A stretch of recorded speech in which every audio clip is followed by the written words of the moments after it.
हम तो व्यवधान पैदा कर रहे हैं, लेकिन कुछ परंपराएं हैं किसी न किसी तरीके से सभी को निभानी पड़ती है, सभी उसके अंग हैं। मैं ज़्यादा समय नहीं लूँगा। अपने राष्ट्रीय कवि संगम ऐसा एक कार्यक्रम जिसमें अवसर मिला, राष्ट्र पुरुष भारत रत्न श्रद्धेय अटल बिहारी वाजपेयी जी के पुण्यतिथि के अवसर पर आप और सम इस अवसर पर उपस्थित हैं।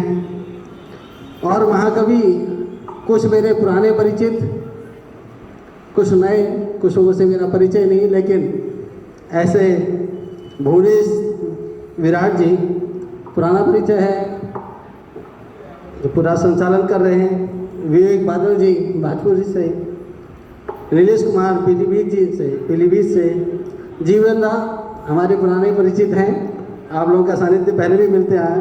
मंजू पांडे जी, सब पुराना मेरा थोड़ा बहुत मिलना रहा है। गीता मिश्र जी से और विदा मैथुरिया जी से, ये तो समाज में बहुत अच्छा काम करती है पहले से ही, तो ऐसा अवसर सभी का मिला।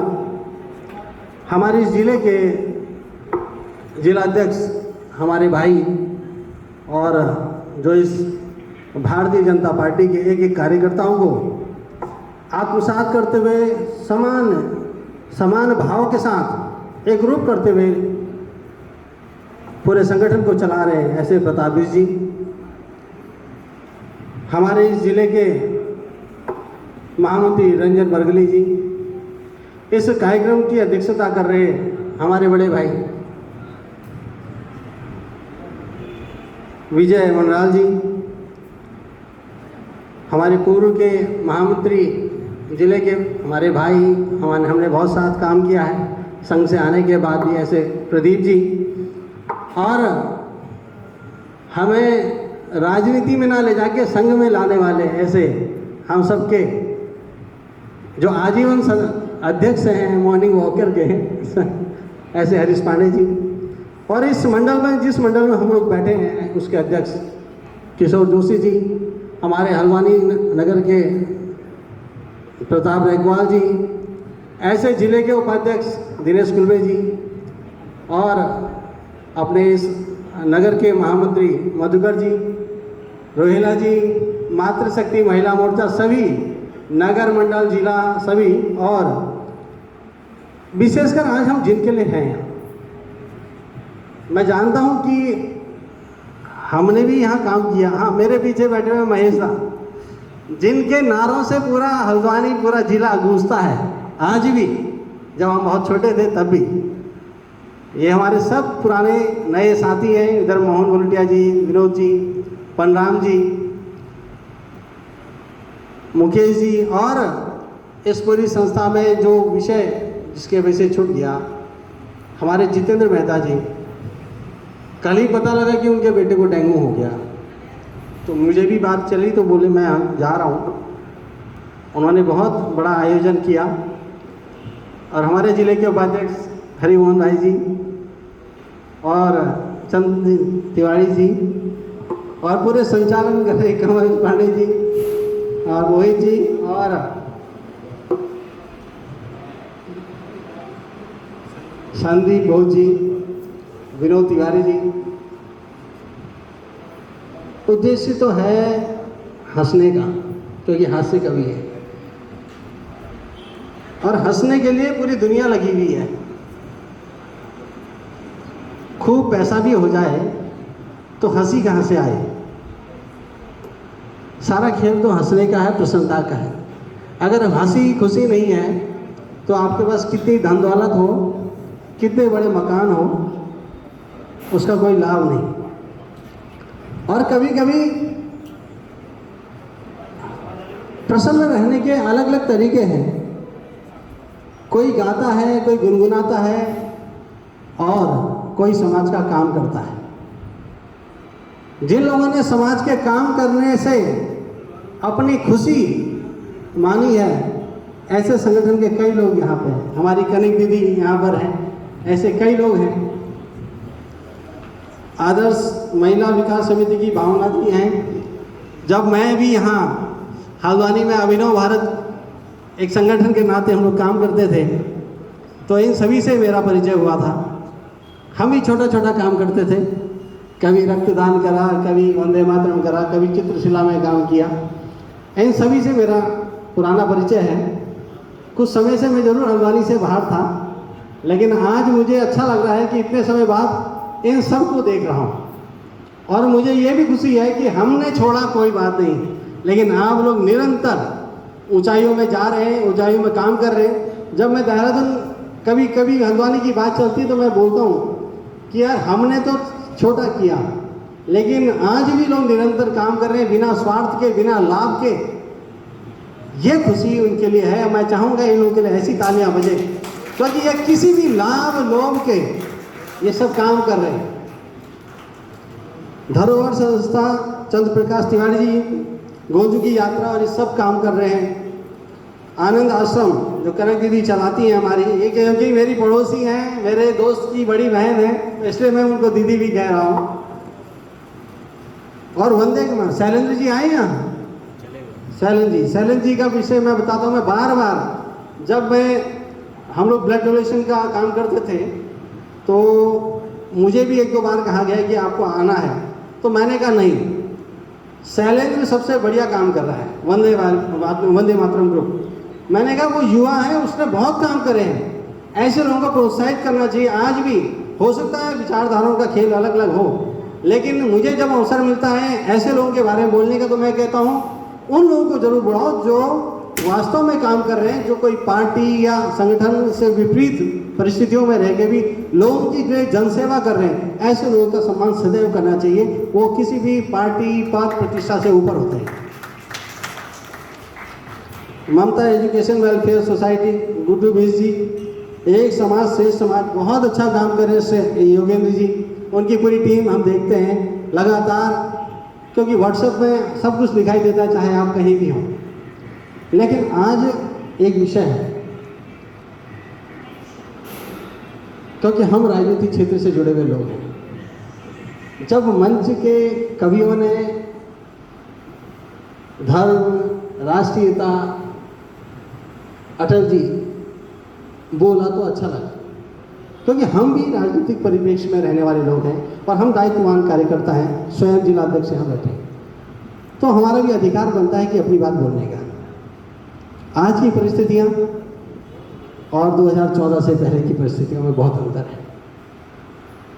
आज हम उस राष्ट्र की बात करते हैं जो राष्ट्र इतना गौरव करता है कि विदेश का महान प्रधानमंत्री भी, राष्ट्रपति भी पाँव छूने आता है। आज हम उस राष्ट्र पुरुष की बात करते हैं, ऐसे प्रधानमंत्री मोदी जी की बात करते हैं जिन्होंने स्वयं से ऊपर उठ के देश की बात करी। आज हम उस पार्टी की बात करते हैं जिसने हमें बलिदान सिखाया है। हम ये नहीं बोलते कि हमारा कुछ कर देंगे, लेकिन हम जिस जगह से आते हैं, हम जिस जगह से बने हैं, जो हमारे मातृ संगठन ने हमें सिखाया है, उससे हमें सदैव निष्काम भाव से स्वयं बना के आगे बढ़ने को कहा है कि आपको ये नहीं देखना है हम कौन है, हमें देश देखना है, हमें राष्ट्र देखना है, अपने आप को नश्वर कर देना है।